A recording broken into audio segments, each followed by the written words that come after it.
So, good evening and welcome to another Facebook Live. For those of you that don't know me, my name's Rick Cardwell. I'm a therapist, counsellor, and I deal with mental health issues and stress, anxiety, etc. I do specialise in relationships, but that is not solely what I do. So, I had a young lady message me last Friday to say that she was in a relationship and that she suffered from a particular mental health issue. I think it was bipolar disorder. And she asked, would I be able to do something on a live to try and explain to her partner about the reality of mental health? And so this is the reason for this one. But what I want to start off by saying when we're talking about mental health problems is that mental health problems are extremely complex, extremely difficult to understand. And if you've never experienced mental health problems, then it's difficult to know what's going on for anybody else. And there are millions of people who live with partners with mental health problems, in the UK alone, let alone globally. And despite the fact that we've got really more awareness of mental health than ever before, mental health problems are getting worse. There are more mental health problems. This generation of teenagers are experiencing more mental health problems than ever before in history. And there are a number of reasons for that, although not all the reasons are known. But mental health is a real problem. So I do want to make it clear that mental health is a very complex situation, particularly in relationships. And there's no two situations are the same because people are very complex, very unique. They have their own personalities as well as mental health problems. And that creates a complete uniqueness with two people coming together in a relationship. So I want you to acknowledge that mental health is a very complex problem. It's very difficult.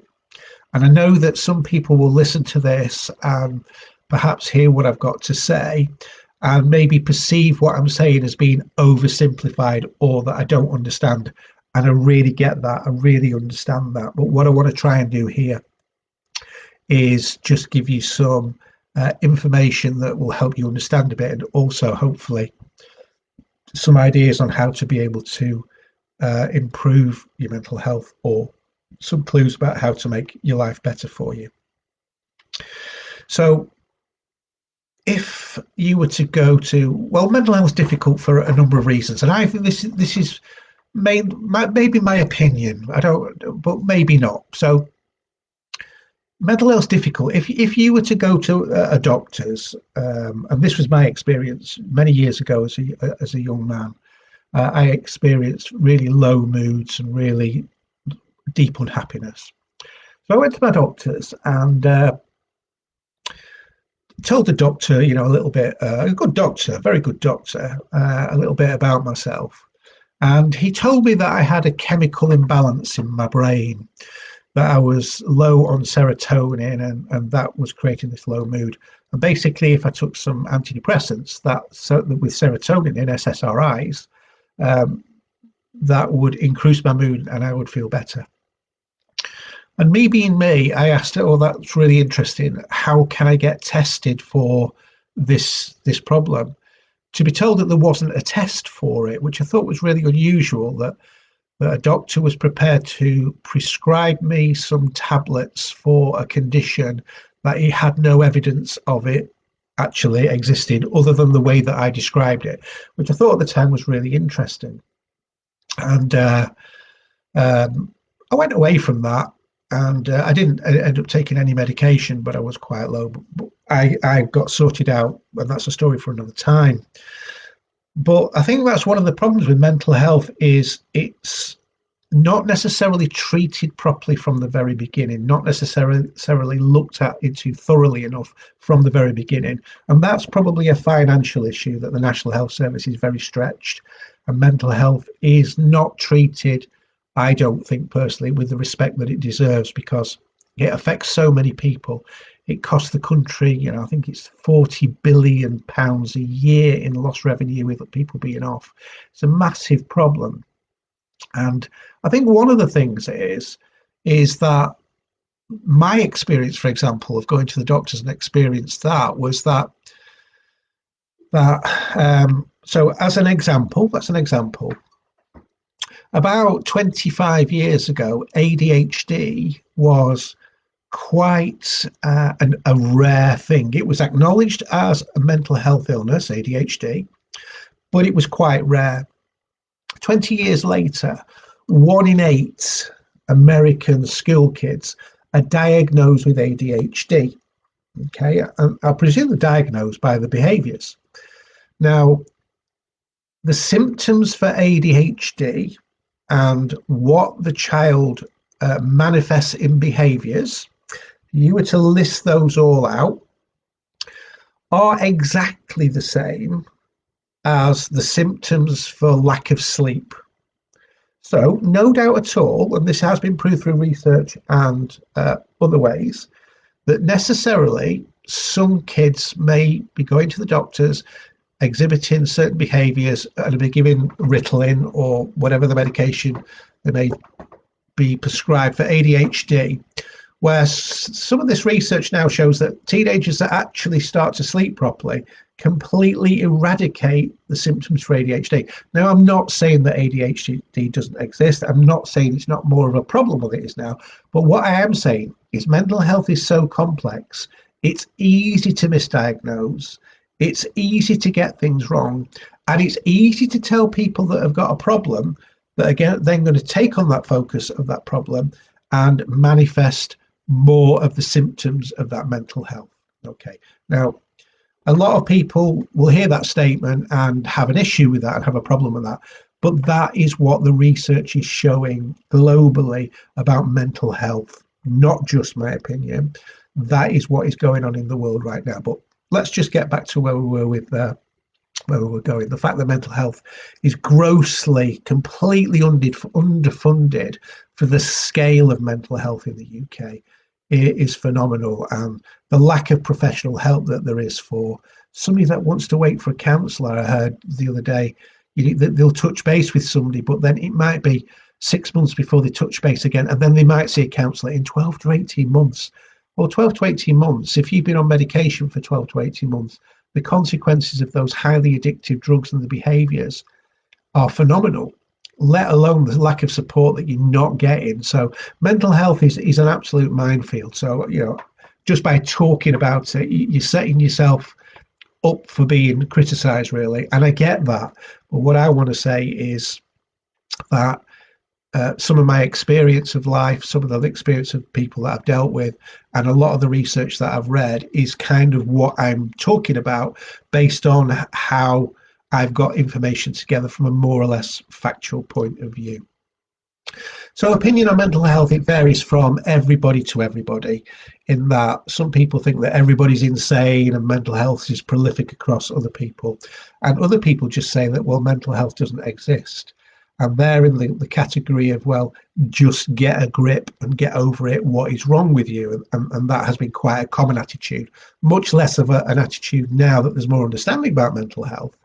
But all the same, still a problem with some people. And many years ago, a lovely friend of mine who would suffer from mental health quite badly and end up being sectioned. And her sister would just say, get over it, get a grip, you're just being lazy, it's the way you're choosing to live your life. And didn't believe that she was depressed and suffering at all, or even though she ended up in hospital many times. And then ironically, about 12 years later, this sister, who had a big hitting job, high-powered job in the civil service, had a complete breakdown and ended up with depression and off work for a long time after not believing that it actually existed, which I thought was quite ironic, really, bless her. So when it comes to relationships and mental health, it's difficult because it affects every area of the relationship. And as I said, individually, there's no two examples that are the same. So the first thing to do is, if you think you're in a relationship or you know you're in a relationship, with somebody that suffers from mental health problems, and you're aware of that, that's really good. The first thing that you must do is acknowledge the fact that there's a problem there and accept that there is something wrong. Okay. Step one, there is a problem. Accept it. When I deal with, I might get a call from somebody who wants relationship counselling, and they'll tell me how bad the relationship is, how they feel neglected, how they're really unhappy, lots of reasons why the relationship's not working. And I will ask about the partner, and they will say, my partner doesn't believe there's a problem in the relationship, and they will say that there is nothing wrong with the relationship, which is one of the dumbest things I've ever heard. When their partner is saying there is something wrong with the relationship, surely that equates to one partner not happy, the relationship isn't working. Why would anybody say there's nothing wrong? It's just so dumb. So, mental health, accept that there's a problem, accept there's something wrong. And that's the first thing to accept within a relationship between two people. That means to have dialogue about it, discuss it, talk about it, and be open about emotions and feelings, and just how it works within the relationship, and talk about it. Make sure that you understand it. The person in the relationship who says there is nothing wrong with the relationship when the partner is extremely unhappy is saying, I don't care enough to do anything about this, so let's just leave it alone. Well, you should acknowledge that if there's something wrong with your partner, that you care enough to acknowledge it, and you care enough to say, okay, what are we going to do about this? Because there are things that you can do about it. So that's the first step. Acknowledge that there's a problem. Now, it might be obvious to both of you that you've got mental health problems, or there are issues within the relationship, but sometimes that awareness might not be there. So I just want to say, look, if you're not aware of mental health behaviours or things that are wrong within that relationship, then be aware of signs for mental health. And change your behaviours, but for example, if your partner wants to isolate themselves, perhaps in the bedroom, or spend time alone in the house together, just not wanting you around or anybody around, just want space for themselves, that's a sign that something's changing and something's wrong. They'll certainly have trouble sleeping or eating. Eating might be a thing. It could be either way. Eating far too much, not eating enough, that's another sign. Drinking is a problem. About 5% of people with mental health end up with a drinking problem because they've been drinking too much to mask their emotions and actually face up to the mental health problems. Obviously, taking drugs is and can be another problem in some relationships. They'll also have difficulty expressing themselves or concentrating as well. That's another thing. And they can often appear to be distant, or have an empty gaze, or be far away, not seem to be in the room with you, or paying attention. Another thing is that they can lose empathy and lose a sense of their emotions, can tend to be dulled right down, so they're not as emotive about things. They don't show their emotions as highly, but the empathy clearly goes away, that there's less concern for other people. And they can have unexplained mood swings from one extreme to the other. So if you see these in your partner, then it's worth talking to them about these problems and acknowledging that the behaviors are different, and try and identify what is going on for them. And as I said, acknowledge the problem. That's the key. Acknowledge the problem, that something wasn't as it used to be. So once you've acknowledged that there's a problem within a relationship with one of your problem, then the person who doesn't have that problem, let's say, let's keep it simple, should then try and find out as much about that problem as they can. Okay, so let's suppose your partner is diagnosed with a bipolar disorder. then if you're in a relationship with somebody, it's your problem as well. That's what relationships are about, working together. Because if the boot was on the other foot, you would want that from your partner as well, to be fully supportive of you, to be there for you through thick and thin, and to help you to try and get through these problems as quickly as you can. Okay, so it's important that you try then to understand fully as much about the problem as you can. So research it. And I'm not talking about putting a post on Facebook and saying, what do people know about bipolar disorder? No, not Facebook. Please, not Facebook. We don't want Facebook opinions. Research it properly through proper, pages on the website, NHS, proper. There's lots of organisations for Mind or that will tell you good information so that you begin to understand more about the problem that your partner is suffering.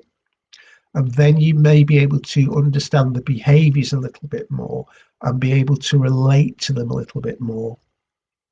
And one of the things that I would say to do is always magnify the little things in the relationship that are positive and that make you laugh, or that you giggle together and you have that bit of fun in the relationship. Then really focus on those occasions and really make the most of them. And particularly if your partner shows a particularly positive behavior or a really positive attitude, and they show improvements in the mood or the problem, or the if they're bipolar, they're in that good mood, then reward for that. Really enjoy that moment, but express how grateful you are for that reward for that, and put a lot of attention and focus onto positive behaviours. And that will help them to lean more heavily towards positivity than towards negativity. I know this is oversimplified, but these things really help. They really do help to condition the mind of the person that isn't doing well. And remember that treat mental health seriously, as if it was something like a serious disease or a serious illness, because mental health is a serious disease and it is a serious illness, and it does lead to necessarily the worst outcome.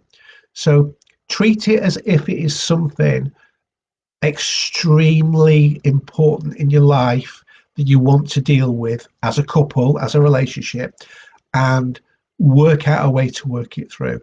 So communication and dialogue are particularly important, but always communicate in the first person. Be sensitive, so say things like, I feel sad, and I feel sad that you don't talk to me and you lock yourself in the room, and it upsets me that you don't eat as much food as you should do. And talk to them like that, in a way that you're not saying you shouldn't do this or when you do that, but allow them to understand your feelings, to be able to open up that communication, to be able to speak openly about the problems. So say things positively and be patient. Now, I know that relationships where you're in with somebody with mental health, it takes its toll on you. It really does. It's hard work. It can be demanding. It can drain you. It can affect you in so many ways. So you should also have someone that you can talk to about your partner's issues. Okay. Perhaps a parent, someone that you really trust. But don't talk to someone who only offers sympathy or advice, because they don't know the situation. They don't fully understand what your partner's going through, and they don't really fully understand what you're going through. And their advice might be based on their experiences that just aren't yours. But it's necessary that you find people that you can talk to vent, to let your frustrations out, to let them know how you feel. And they just need to be a good listener. So seek out somebody who can encourage you to be positive, or perhaps think about a support group, somebody that may be able to do that for you. So what I would say then is mental health is it's very, very difficult. It will rob you of your life, whether you're in a relationship or not. It's an extremely difficult subject, and as I said before, the help you can get, the focus on it isn't enough. Not for the problems, the seriousness of problems that people go through, how it robs people of months and years of their lives. It should be taken more seriously. But as individuals and within relationships, you can come together and work as two people to start to work those issues through. And you can do that. Don't be defeated by what you think is the severity or the finality of mental health, because that's not true. You don't have to let it rob you of your life. And there's a lot that you can do to work through problems together. So if you work together on this and you're patient and you're supportive and you get help and you work things through and you start to change one little thing a week, or even one little thing a day would be even better. And you're able to build on that little thing week by week, day by day, and you focus on that to make it better. Like something that is a real serious event in your life that you do need to deal with, then things will get better. Suppose it gets 0.5% better in a week and 1% better in a fortnight, then that's a big improvement. Because if it's 2% in a month or 5% in a month, then there's a real improvement there, and you're on the right road to be able to work these things through properly. So start to do all the things that help. Learn how to sleep properly. People with mental health lose a lot of sleep. But when I've shown them how to sleep and what to do, even if the sleep is only 50 or 75% better, it's still 50% or 75% better than what it was. So find out about how to sleep properly. Exercise regularly. Use mindfulness. Communication. Find routines in behavior that are positive and helpful.